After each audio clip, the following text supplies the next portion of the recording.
এই দেখো বন্ধুরা, কালকে বাজার থেকে এনেছি বরপেটার বেগুন। খুব ভালো, কিন্তু বরপেটার বেগুন খেতে খুব ভালো হয়। তো বেগুন দিয়ে তেল জাল করব। কিভাবে তেল জাল করব এটা তোমাদের সঙ্গে শেয়ার করব। এই দেখো, বেগুনের তেল জাল একদম ছোটও না বড়ও না, মিডিয়াম সাইজের কাটবো।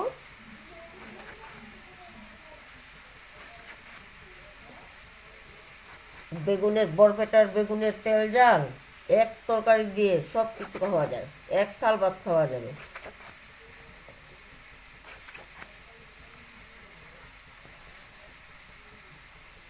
সব। তো বন্ধুরা দেখো, বেগুনটাকে আমি সুন্দর করে ধুয়ে নিয়েছি।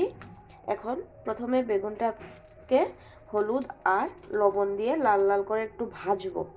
যেহেতু তেল ঝাল বানাবো, তো সুতরাং প্রথমে একটু বেগুনগুলোকে লাল লাল করে ভেজে নিব। এই যে কড়াইয়ে তেল দিয়ে দিয়েছি, আর বেগুনগুলোকে আমি হলুদ নুন দিয়ে মাখিয়ে নিয়েছি। এখন প্রথমে ভেজে নিচ্ছি।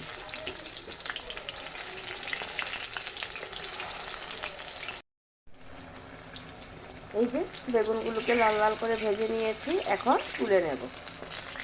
একটু তেল বেশি দিয়ে ভাজলাম। এখন এক এক করে সবগুলোকে তুলে নিয়ে বাকি বেগুনগুলোও দিয়ে দেব। এই যে বাকি বেগুনগুলোও দিয়ে দিলাম। আর এই দেখো বন্ধুরা, বেগুনগুলো ভাজতে ভাজতে এখানে একটু মশলা বেটে দিয়েছি। এটা হচ্ছে সর্ষে বাটা, এটা হচ্ছে পোস্ত বাটা, আর এখানে শুকনা মরিচ আর কাঁচা মরিচে একটু বেটে নিয়েছি। তো এই যে আমি বেগুনগুলো ভেজে নিয়েছি, এখন রান্নাটা করব।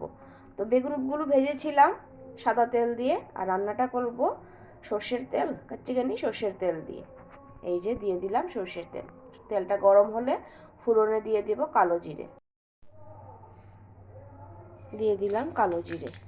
এখন এক এক করে বাটা মশলাগুলো দিয়ে দেব।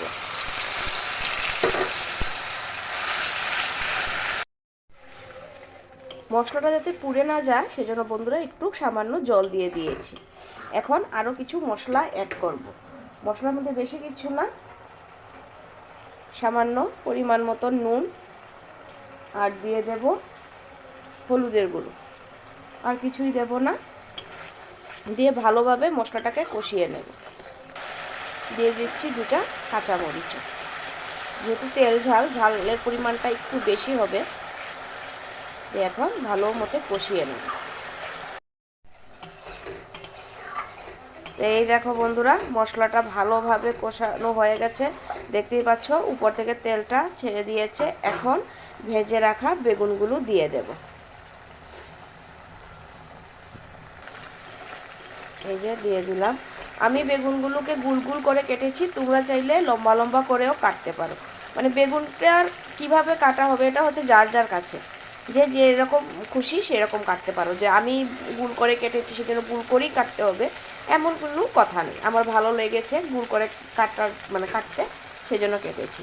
তো এই দেখো, বেগুনের মধ্যেও মশলাগুলো মিশে গেছে। এখন সামান্য পরিমাণ একটু জল দিয়ে দেব। জল তো বেশি হবে না, যেহেতু তেল ঝাল। জলে আর তেলে একদম মানে পরিপূরক হবে, মাখা মাখা।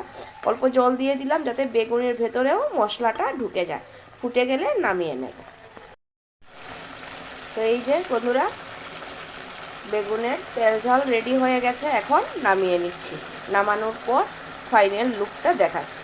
তো নামানোর আগে তোমাদেরকে আবার বলছি, যারা যারা এখনও আমার চ্যানেলটাকে সাবস্ক্রাইব করোনি, প্লিজ প্লিজ প্লিজ সাবস্ক্রাইব করার জন্য সবার কাছে আমার অনুরোধ রইল। তো চলো তরকারিটা নামিয়ে নিই। তো এই যে দেখো বন্ধুরা, তরকারির ফাইনাল লুক।